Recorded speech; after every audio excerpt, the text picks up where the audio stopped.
Hello, my lovable friends. Hope you are doing great. In today's video, we are going to continue talking about the topic that we started the previous session, which is about the genetic modification or genetically modified products, GMO.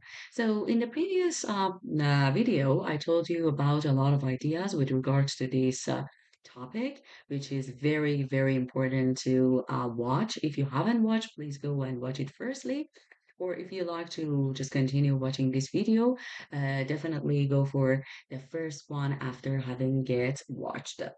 So, a quick question. Have you subscribed to the channel? If you haven't, please do so and give us a thumbs up because, of course, I get more energy when I see that our channel is being viewed by a lot of lovable friends. And I will be definitely much more energetic and motivated to create more content for you, my precious friends. So, let's get started. Genetically modified foods, the advantages.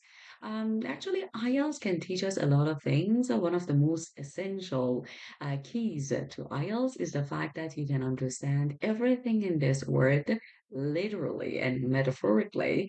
Everything has both sides, advantages and disadvantages. But after all, you need to think which one weighs the other one out and you can make up your mind if you are in the position for choosing one. Otherwise, you can see that even the most negative thought can have some advantages for some people, and that is the beauty of the world and sometimes IELTS.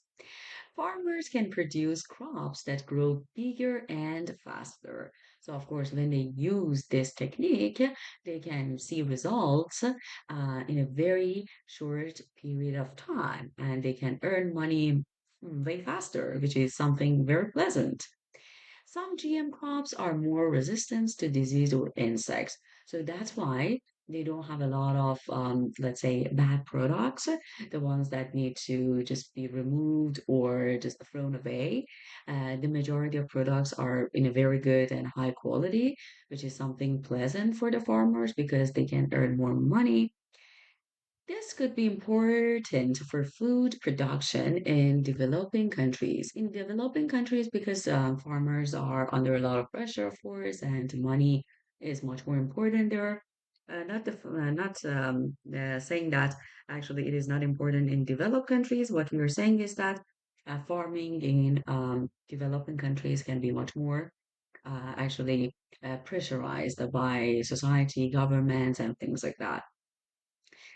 Faster growing cereal, fruits, and vegetables will mean more profit.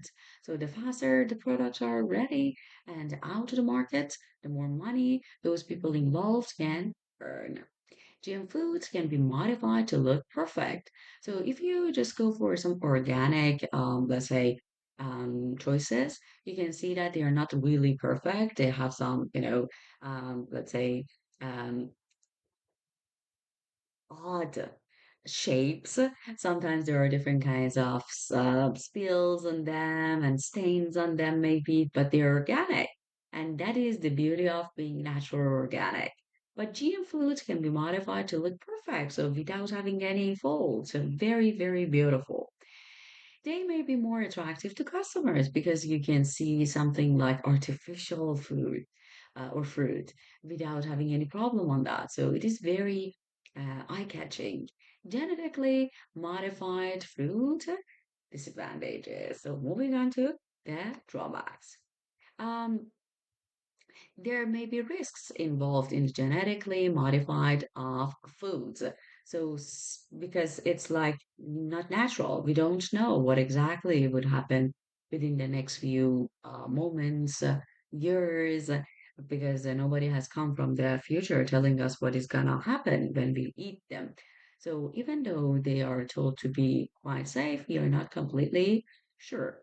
GM crops might change whole ecosystems because we're just changing everything. The crops might eventually change the ecosystem as well. Food chain could be broken if crops are resistant to predators. Predators are those animals that attack the weaker animals. So we are saying that if we try to change the system of everything, like the food chain, It can affect the overall picture, which is the food chain. Organic foods are produced without chemicals or genetic modification. So that's the reason why they are way more expensive. And nowadays, a lot of people who can afford would tend to purchase organic foods and everything because they want to rest assured that what they're eating is totally fine and healthy. Organic farming may be slower and more expensive. So some people might ask why organic fruits and products are more expensive. One of the reasons is that the products need more time because they spend a lot of time for the production in order to have the produce ready available. And the natural process takes a longer period of time compared to the genetically modified ones. However, the environment is not damaged by fertilizers or pesticides. So, in order to have organic fruits and vegetables and generally products, no fertilizer or pesticide is used, and that's why we say it's organic. But of course, you need more time to be spent.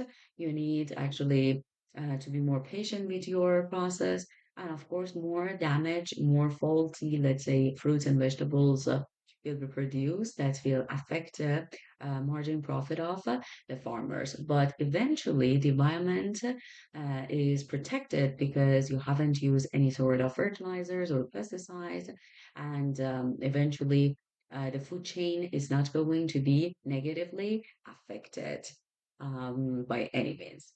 But of course, there are different sorts of discussions here. Some people cannot definitely afford buying the organic food, and that's why they have to go for GM food in order to survive and in order to be able to eat those kind of items. And there are different kinds of considerations with regards to this topic, but I'm sure that up until now, you've got a lot of good ideas, whether to talk and write about the positives or negatives and to shape your own perspective about this question. I hope that you found this topic so useful, and I really hope to have this ability to start using the phrases that you've learned when the topic is somehow connected. Thank you so much. Do not forget to give us a thumbs up and subscribe to the channel. See you soon. Bye for now.